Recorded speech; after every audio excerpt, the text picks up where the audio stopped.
Hey everyone, Peter Zeihan here. If you are seeing this, you are about to view a free current affairs video despite not having signed up for my subscription service on Patreon.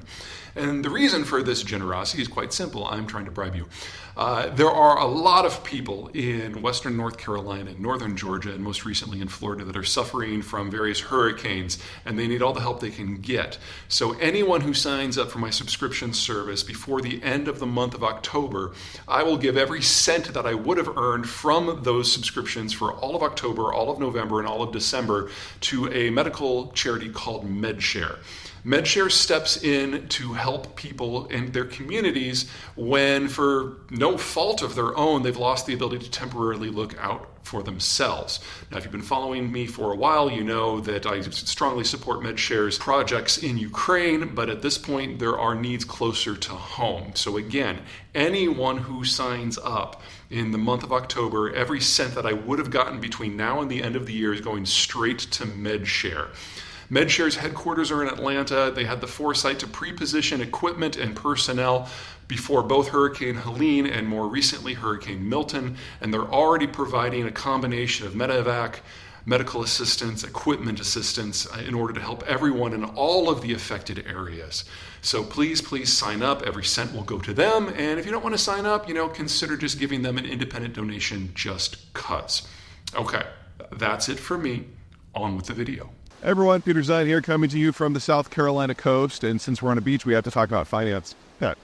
We're about to get something really interesting happen in Russia with the sanctions. Now, first the backstory. If you remember back a few months, the United States restricted dollar liquidity, and the Europeans restricted euro liquidity, which is a fancy way of saying that if you are a Russian entity, you can no longer access the currencies in order to help liquidity. It's basically, think of it like lubricant oil that allows everything to move. It allows any sort of financial institution to get temporary loans in order to just kind of smooth over operations. And the sanctions that hit basically shut down the Moscow Stock Exchange, because without currency to constantly churn through, any sort of international exchange becomes impossible. Keep in mind that especially for the US dollar, it's the intermediary in all foreign trade.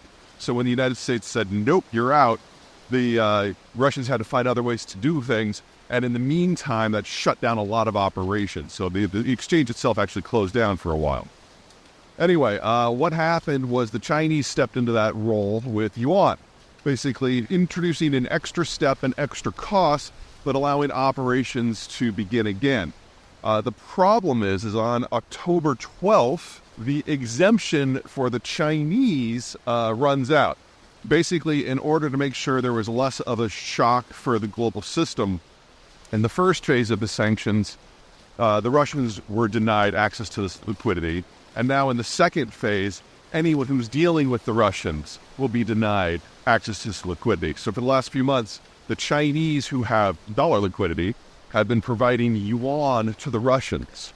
Now that will be removed as well, or the Chinese companies, the Chinese banks, some of which are state-owned, will lose access to dollar liquidity.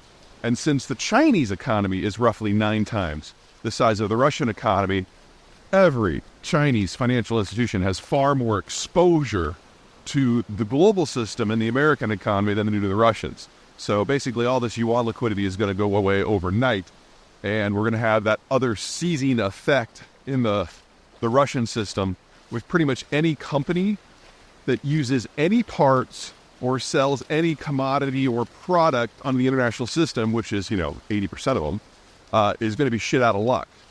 There will be some exceptions. The Russian government has picked up a lot of yuan over the last couple of years because they're trying to limit their exposure to everything else. So they have sufficient currency reserves to provide limited supply to limited companies. But almost all of that is going to be going to the companies that have to import parts for weapons systems. So you're looking at maybe 20-30% of the Russian companies that need this liquidity maybe being able to get some of it in order to keep weapons manufacturers running, because the Russians, when it comes to technical skills, as we've seen in this war, it's suffered greatly. Probably half of their parts are coming from China and about 10 to 20% are coming from the West. All of that requires currency liquidity. And so the companies that are involved in those trades and in that manufacture, they'll be able to still get yuan from the central government and then use that to access international systems. But everyone else is going to be high and dry. Textbooks tell us that this shift to a more autark model is going to completely devastate any sort of economic flexibility. Everything from payroll to sourcing is going to be almost impossible. The problem with saying with that in confidence is we've never had anyone of note get cut off to this degree before. In past times when the United States has done something like this, it's been to a country like, say, Iran, where let's just say that manufacturing international trade is not something they're really good at, or at least not in this millennia. There wasn't a secondary level, so rubles or yuan or euro or whatever could still be used to get in through the back door. This is much more airtight. So on the 12th, we are going to find out just what effect this does. And based on its effectiveness, we'll know exactly what the next round of sanctions will be.